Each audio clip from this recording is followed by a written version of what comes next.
Ny tontolon'ny tanora sy ny fampananan'asa eto Madagasikara indray no hoentina aminao atao anatin'ny fandarana. Ny eto Madagasikara izay tsy anasa avokoa ny 8 faingo 500 n'ireo tanora latsaky ny 420 taona ary manodidina ny 5 hetsy isan-taona ny olona mitady asa. Ankoatr'izay, tsy misy afa-tsy ny 3 faingo 900 monja no manao ny asa mifandraika amin'ny fianarana noratoviny. Taorian'ny Covid-19 mivoatra ny toedrarary miasarotra ny fitadiavana asa teto Madagasikara ary mbola tsy tafarina hatramin'izao na eo aza ireo ezaka maro samihafa natao amahana izay olana izay. Miaramba tompoko lahy, finaritra tompoko vavy, tonga soa indray atao anatin'ny fandarana alalino vokarin'ny sampana fampahalalam-baovao ny Kolo TV ary manasanao ihany koa anjo izany hatramin'ny farany.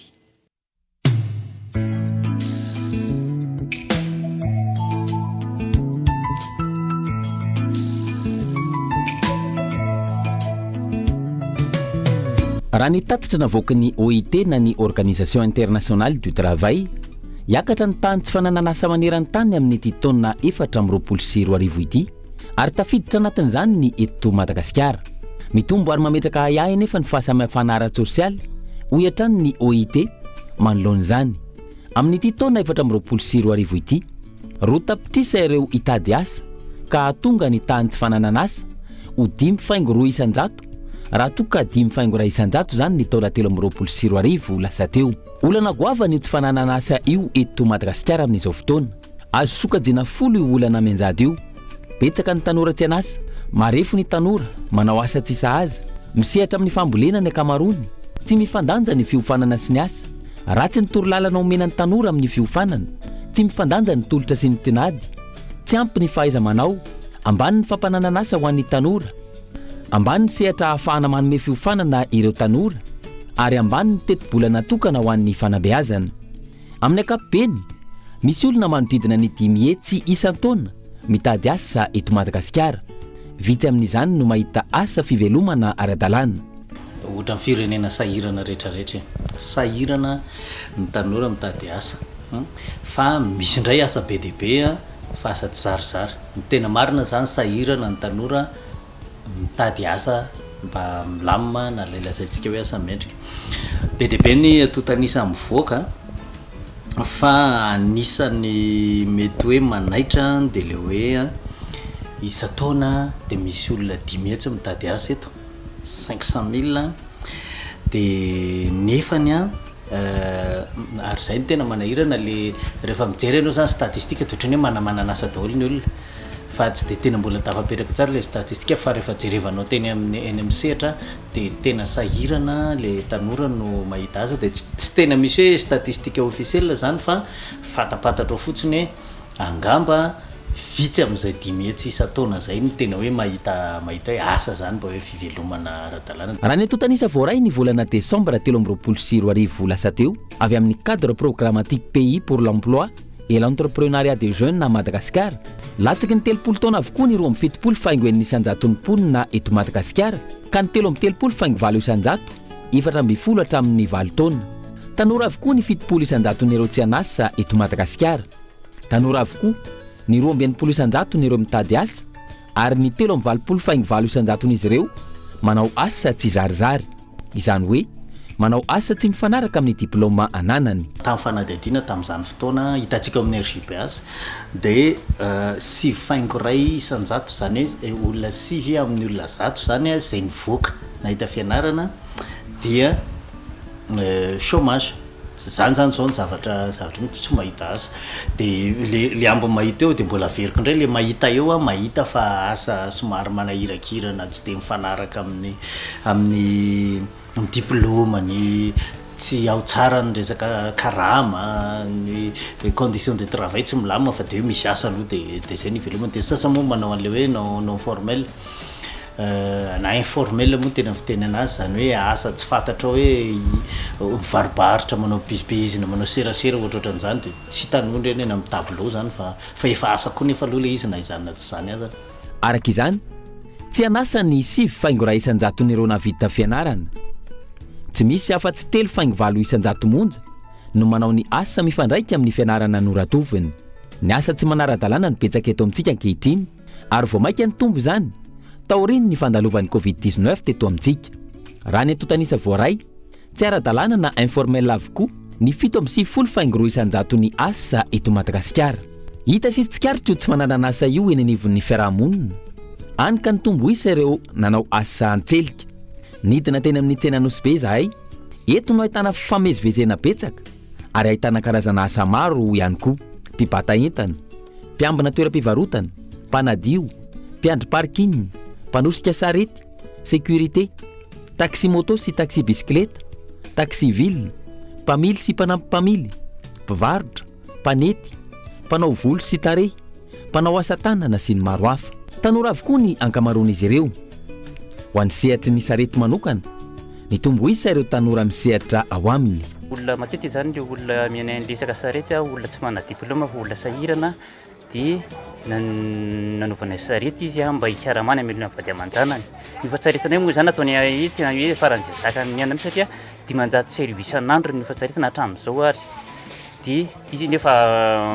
hita hoe mahavelona ny vady aman-janany, ny andaovan'ny karazany zanany, ny andaovan'ny fatran'ny zanany. Sahala ny ana manokana zao satria tsy tsara manao ny fa betsaka no manao an'izy io. Tamina manokana zao olona 30 isany ano 30 tokantrano no veloma satria 30 ny saretiko tamin'izany andro zany.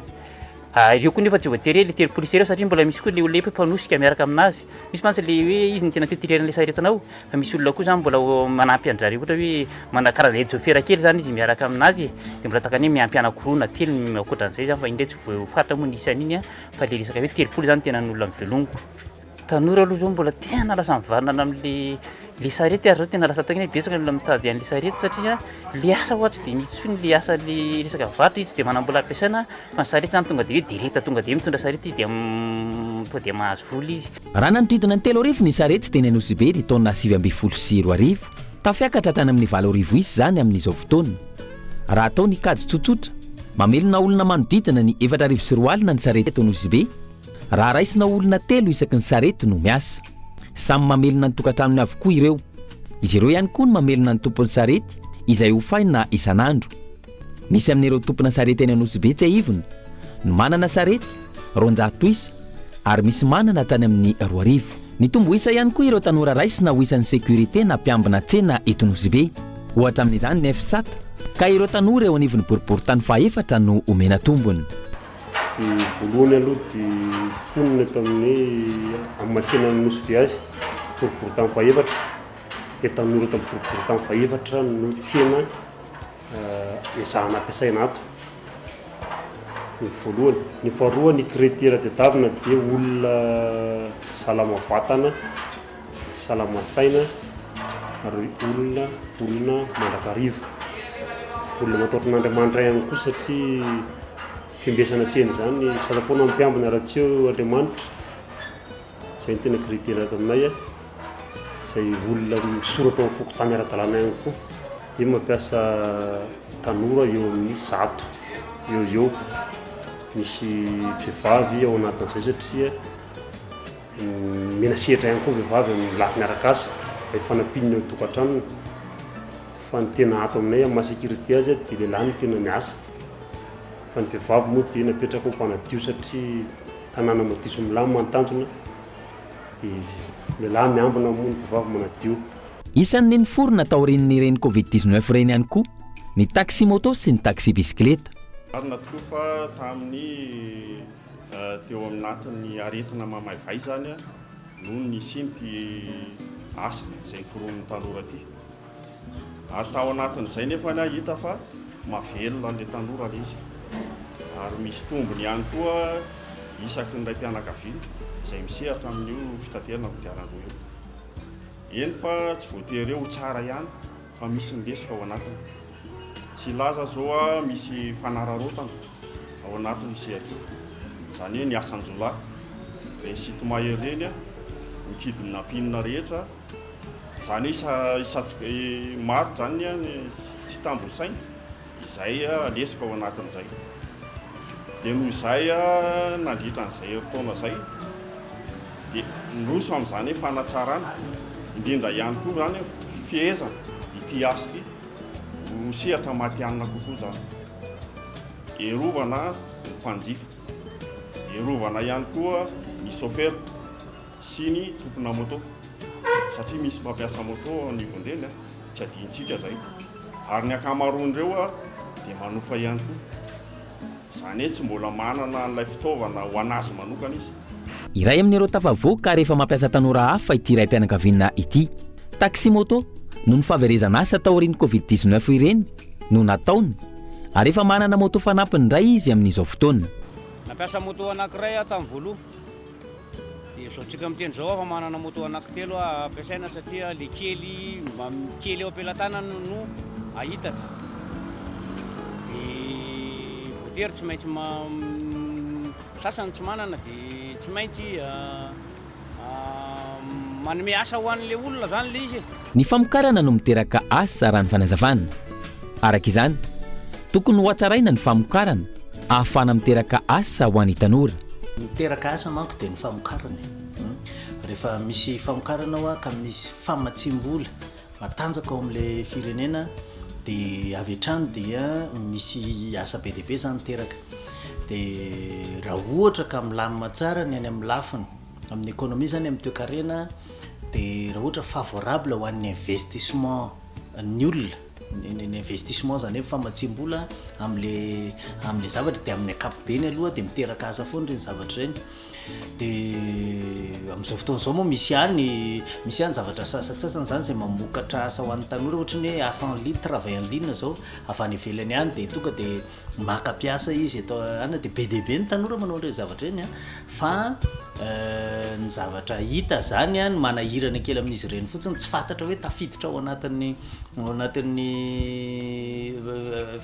kitapom-bola fanjakana ve ny tompony azo avy amin'izy ireny, fa le tanora aloha dia mahitahita asa eny ihany ao anatin'le izy, manahoana ny condition de travail, maharitra ve le asa, misy assurance ve le asa, etsetratsetra. Za mbola zavatra manahirana daholo. Mbola lavitrezaka ny fampananana asa mendrika ho an'ny tanora eto Madagasikara. Raha ireo rehetra ireo no jerena, efa maro ny ezaka natao manoloana izany, saingy tsy ampy raha mitaha amin'ny isan'ireo tanora tsy hanasa sy ireo miditra amin'ny sehatry ny asa isan-taona. Ny tsy fampiny fitaovana sy ny enti-manana no olana raha ny fanazavana izay navita fianarana miverina miasa tany ankoatra ireo mpampianatra. Misy fikarakarana nefa ny izay tsy ampy fitaovana aveo, tsy ampy ninona mihitsy, dia ohatran'ny hoe karazana ohatra miraikiraiky fotsiny zany le tanora satria tsisy atao manao an'le zavatra, tsy ampy ny fitaovana ngezaka tokony atao dia tsy misy zavatra mba hoe vanina mamboly, tsy ampy zezika, tsy ampy fitaovana hoe miasa, dia lasa ohatran'ny tsy mety le fambolena fa maty fotsiny. Zay zany ny tena miezaka ataony any aminay, miompy dia ohatr'izay koa. Navita fianarana zany, ny sasany zao mba hoe mba miasa mampianatra, fa ny sasany ohatran'ny tsy makaiza fa dia verina miasa tany eny dia zay. Ankoatra ireo mpampianatra mamboly sy miompy, maro amin'ireo tanora amin'ireo tontolo ambanivohitra no tsy misy atao. Raha ny Antotanisa Voaray, ny 7.5% ny tanora no miasa amin'ny sehatry ny fambolena. Ny ambiny manao asa nitselika, ka miasa rehefa misy asa atao ary tsy miasa rehefa tsy misy asa atao. Eny anivon'ny commune ohatra, ny fanamboarana sy fanatsarana ny lalana no andrandraina ho an'ny sasany, na rehefa misy tetikasa atolotry ny commune. Ny commune izay misafidy hampiasa ireo tanora amin'ny faritra voakasiky ny tetikasa. Ho an'ny sasany izay any amin'ny party izy any aminy misy ny anaovana ny asa, dia ho an'ny tanora any manatanteraka ny asa. Fa ohatran'ity zao eto amin'ity sakely tany Ambohidrayo sy Mpahamangitikatra zao misy an'ity asa ity, dia ireo tanora ho anatin'ireo faritra ireo no manatanteraka ny asa, fa mbola misy any anatin'ny sakely tany Nambovo mihitsy no ataonay, ary tokony niara-nomboka tamin'ity fa mbola nisy fandaminana kely. Dia noho izany dia ny tanora ao anatin'ny sakely tany Ambovindray ihany koa no manatanteraka an'izany fotodrafitrasa izay atao amin'ny faritra sakely tany Nambovo izany. Ankoatr'izay, ny commune no manampy sy mitady ny lalana ho an'ireo tanora ka manolotra fiofanana ho azy ireo. Ny 5 alina vahoaka ny Ambondratrimba, 5 alina maherihery kely eo, be tanora be, tsy le vahoaka ao anatin'ilay tanora 5 alina no vitan'ny commune misahana anazy, fa misy apahana tanora nefa navita an'izany ny commune hoe nanantona an'ireo orinasa rehetra manodidina ny commune Ambondratrimba. Afaka nytaniny zany nresaka tamin'ireo vazaha tompon'ny orinasa ny hoe zay vahoaka ny Ambondratrimba dia manana olona mazoto miasa sy tia miasa, inona ny azo atao raha miasa. Dia miteny misy an'izao formation zao ka sao dia mety aminareo monsieur le maire, dia miteny tanora fokotany nisy fotoana raha ny commune mihitsy no namorona formation ho an'ireny ilain'ireny orinasy reny de nirahana ny asa tamin'ny CFP de navoaka andihany maromaro zahay a tamin'ilay formation mba azahoana ny asa de zao najanona kely le satria jerena aloha aiza ho aiza ny tombony azon'ireo tanora ireo satria raha vangongo indray le formation de lasa miraviravy tanana le tanora vitsy ary tsy hita taratra ny fanampiana sy ny tolo-tanana ataon'ny fanjakana ho an'ny tanora ka antony mahatonga ireo commune tsirairay avy andray fepetra hitady lalana anampiana ireo tanora ao aminy raha eto amin'ny commune manandriza manokana zao dia ataoko hoe ambany de ambany ny tahatombony mba tsy lazako hoe tsisy satria dia tsisy mihitsy no oentin'ny fanjakana am'izany resaka hoe fampananasa tanora zany ty aminay zao dia misehatra amin'ny resaka tsoina hoe secteur kely privé ohatra ny tanora tonga eto de mangataka formation izy hoe zahay mba iompy akoho fakana nofo zahay mba hamboly amboly tongolo dia ho an'ny commune zao dia manao formation zay nirahana tamin'ny forme produit sy ireo mpiandraikitra am'izay resaka fambolena zay manofa an'ireo ankizy ireo eo amin'ny resaka fiompiana kisoa akoha bito fakana nofo eo ihany koa ny fambolena vary iarahana amin'ny fanjakany purpa iarahana amin'ny zareo eo ihany koa ny resaka folo tongolo zay mampalaza manandriny dia ny ankizy zany lasa mirona kokoa amin'izay sehatra ny asa manokan'izay fa raha tazamina ny avany amin'ny foibe tsy de mitraika loatra ty amin'ny commune zany fampananana asa ho an'ny tanora zany manaraka zany koa dia tsy mba manana orinasa ny commune anay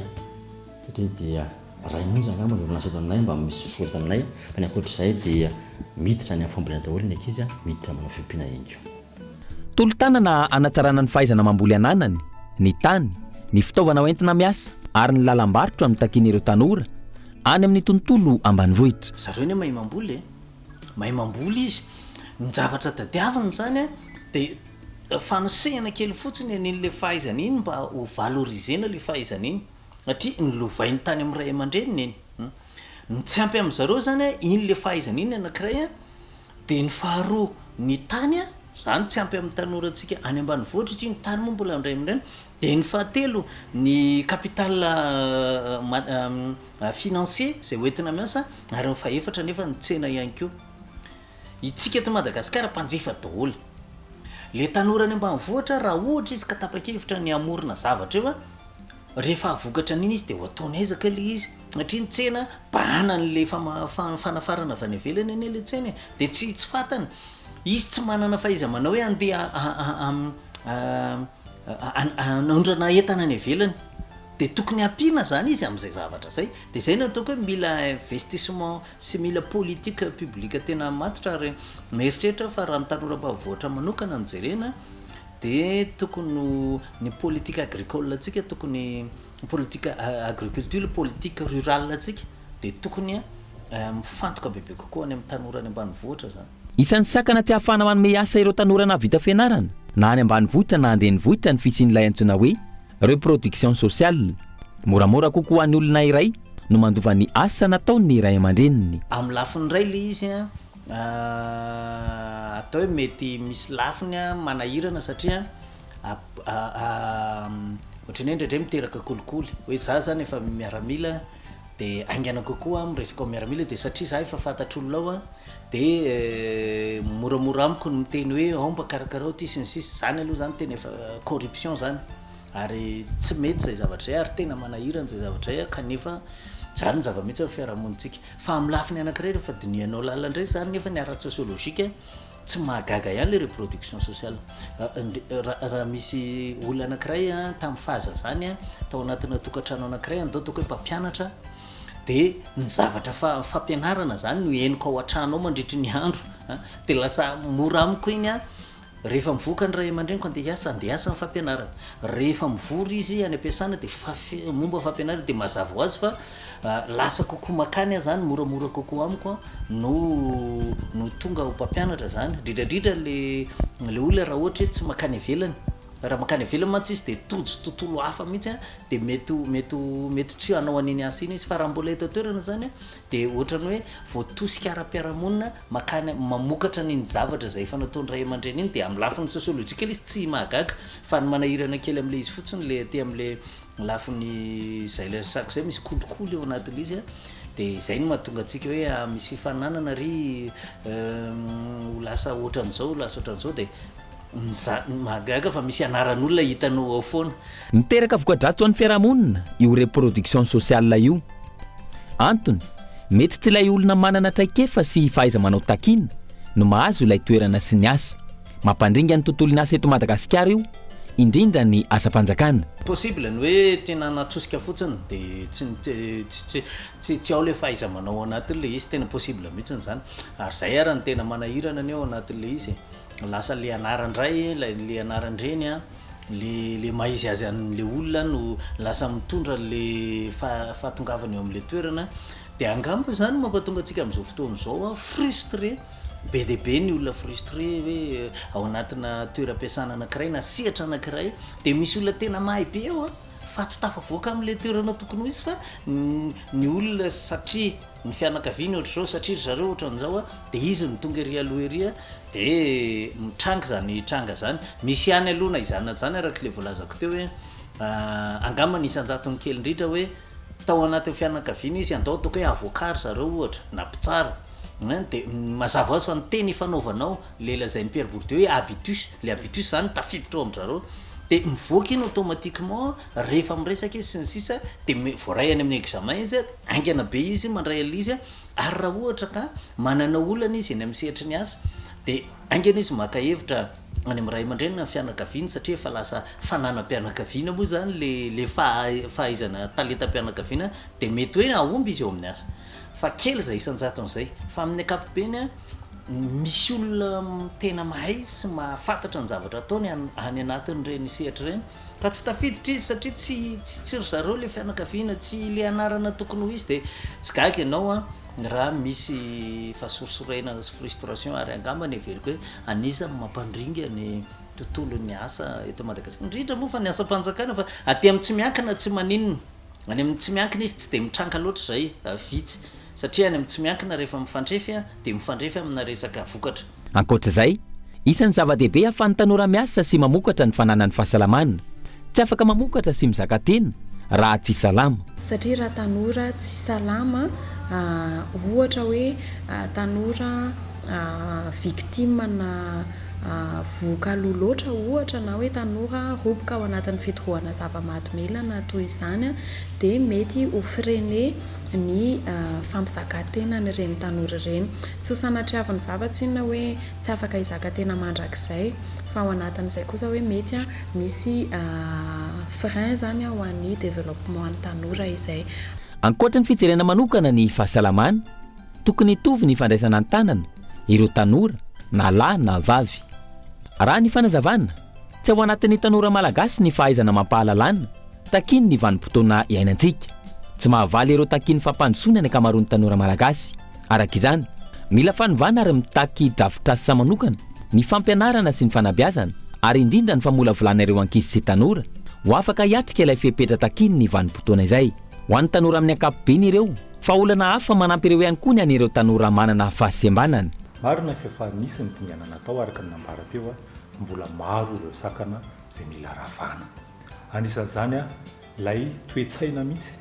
isika eto Madagasikara mila manova izay toe-tsaina tia manilikilika izay tsy mitovy amin'ny tena izay. Izay tena mila ialana zany. Rehefa vitantsika izay tena efa nahavita dingana lehibe isika. Eo ihany koa ny sakana faharoa dia ny olona manana fahasembanana amin'ny ankapobeny tsy nisitraka fanabeazana ohatran'ny olona tsy manana fahasembanana. Zany hoe raha samy tonga eo amin'ny sehatry ny asa zany dia matetika misy banga eo amin'ny olona manana fahasembanana, iny tsy maintsy fenoina aloha zay vao afaka mifaninana amin'ny olona tsy manana fahasembanana ny olona manana fahasembanana. Ankoatran'izay rehefa tonga eo amin'ny sehatry ny asa, vonona ny orinasa handray ny olona manana fahasembanana kanefa le toeram-piasana tsy afaka mandray olona manana fahasembanana. Ohatra fotsiny hoe misy tohatra lavabe ohatra miditra ao amin'le toeram-piasana, efa sakana zay. Ny ao anatin'le toeram-piasana tsy ahafahana mivezivezy ho an'ny olona manana fahasembanana, na raha olona manana fahasembanana ara-pandrenesana ilay olona tsy maheno zany na marenina dia tsy afaka mifampiresaka amin'ny mpiara-miasa aminy, tsy afaka mifampiresaka amin'ireo olona ao anivon'ilay tontolon'ny asa. zany sakana mila ravana daholo zany zavatra zany ary nisy any anivon'ny tetikasa eny izay efa manao an'izay zavatra izay fa anentanana antsika kosa indrindra isika anivon'ny orinasa eny anivon'ireo sampandra-ra-panjakana maro isan-karazany sy ny toeram-piasana reny a mifanatona isika raha ny antontanisa voaray avy amin'ny tetikasa miary vatsiny CBM global vola nandritra ny 3 taona 124 miisa 176 ireo manana fahasembanana ny sitraka fampiofanana fiofanana teny anivon'ny centre de formation professionnelle sy nanaraka formation modulaire tamin'ireo faritra 3 ny asana ny 270 amin'ireo manana fahasembanana misy 509 no tafiditra ny asa anaty orinasa ny 120 no nisafidina nanao asa tena ka nahazo toana ara-pitaovana hoenty manangana ny asa fiarina avy amin'ny tetikasa ny 220 no nanao asa fiarina manokana any anaty kooperativa na avondron'olona antoerana ka manao tahiry sy mifampindram-bola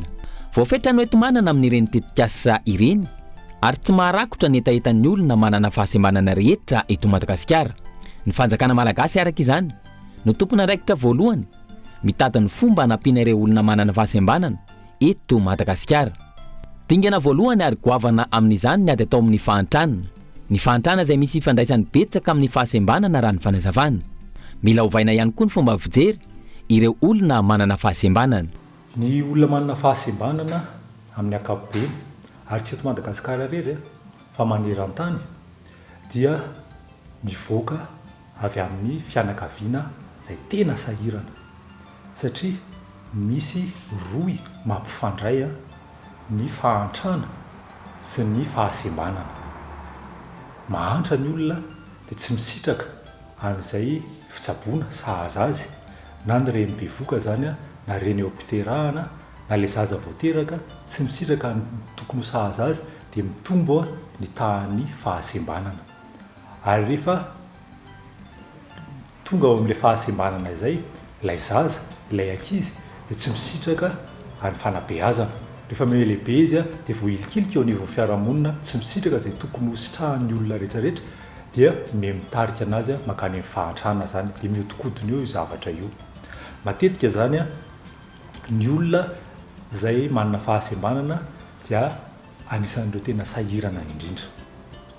ary izany indrindra no nanaovana an'ireo tetikasa isan-karazan'ireo mba hamoahana ireo olona manana fahasembanana anatin'izay fahasahiranana izay ka ahafahany kosa misitraka ny asa sahaza ho azy mba ahafahany mamelona ny tenany ary lasa andry akiana ny fianakaviany sy ny ankohonany ihany koa avy eo zay zany ny anisan'ny tena tanjony satria ny fahitantsika azy matetika ary zay mila hovaina izay toetsaina zay hoe olona manana fahasembanana dia le sanatria mangataka eny amin'ny amoron-dalana no ataony dia mampalahelo atsika mahita anazy dia mitsetra azy tsika dia manolotra vola kely kanefa iny tsy mahavita anazy iny izay zavatra fa ny tena atao tena tokony ho atao raha tena te hanampy ny olona manana fahasembanana dia omena azy ny fitaovana anisan'izany ny fiofanana arak'asa omena azy ny fahafahana miditra amin'ny sehatry ny asa mba azony mamelona ny tenany mamelona ny ankohonany ary mamelona ny fianakaviany koa avy eo amin'ny ankapobeny tojolana goavana ny sehatry ny fampananana asa raha tsy ilaza afa-tsy ny hoe ambany ny tany fampananana asa ny tanora mijanona olana ny fandrindrana ny fanabeazana sy ny fampiofanana ary koa ny fanomezana asa sarotra ny ampitovilenta ireo lafin-javatra telo ireo na eo azy ireo tsara alaintahaka amin'ny fampananana asa ny tanora tsy ampy ny fandraisana anjara avy amin'ny vondrom-bahoaka paritra itsinjara-pahefanina sy ireo rafitra teknika avy amin'ny fanjakana amin'ny sehatra tsy miankina tsy misy politika mazava sy fandefesana amin'ny famoronana orinasa madinika sy ny fahaleovan-tenany ny fandraharahana misy lesoka amin'ny fampitaovana sy ny famatsiana ireo tanora manana tetikasa tsy mifandraika amin'ny takin-tsena ny tolotra omena miazakazaka amin'ireo sehatrasa efa betsaka mpanao ny akamaroany tanora ho an'ny firenena tsy ampy ny fampiasam-bola ho an'ny toe-karena manga sy maitso ireo sehatra ireo izay afaka manome asa ho an'ny tanora maro ohatra amin'izany ny fiompiana trondro manana fahafahana ampivoatra io sehatra io Madagasikara saingy tsy ampy ny fandaminana tsy ampy ny fahaiza-manao ary tsy ampy ny fitaovana hoenty mamokatra izay mifanaraka amin'ny fiovan'ny toetrandro eto Madagasikara avy amin'ny sehatra tsy ara-dalàna avokoa ny 700 ny vola miditra tsy misy afa-tsy 780 amin'ireo distrika misy 710 manerana ny nosy no ahitana ivitoerana fampiofanana arakasa. Manodidina ny ray faingo sivy tapitisa no mahanitra taoriny ny covid-19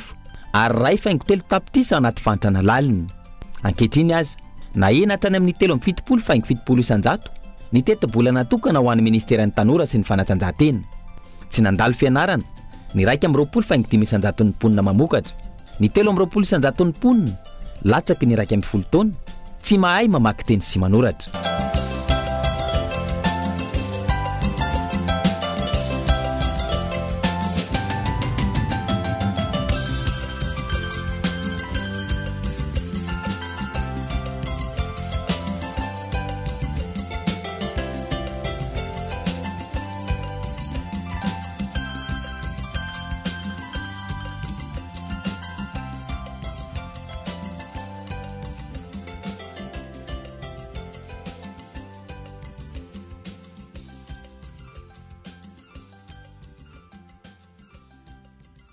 Hitantsika araka izany fa goavana ny miandry raha ny fampanananasa eto Madagasikara ho an'ny tanora no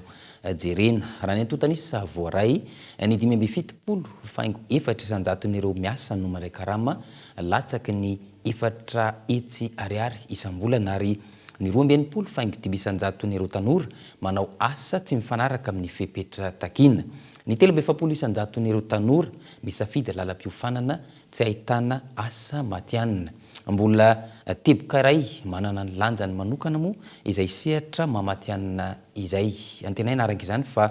isy ny ezaka tao ary ho azo tsapahitanana ihany koa ny vokatra eo amin'izay sehatra ny fampananana asa ny tanora izay. Tapitra ny fandarana ankasitrana ianao nanaraka izany hatramin'ny farany azonao atao ny mamerina mijery ny alalino ao amin'ny tv.kolo.mg na ihany koa ny maneho ny hevitrao ao anaty pejy Facebook ny Kolo. Veloma tompoko.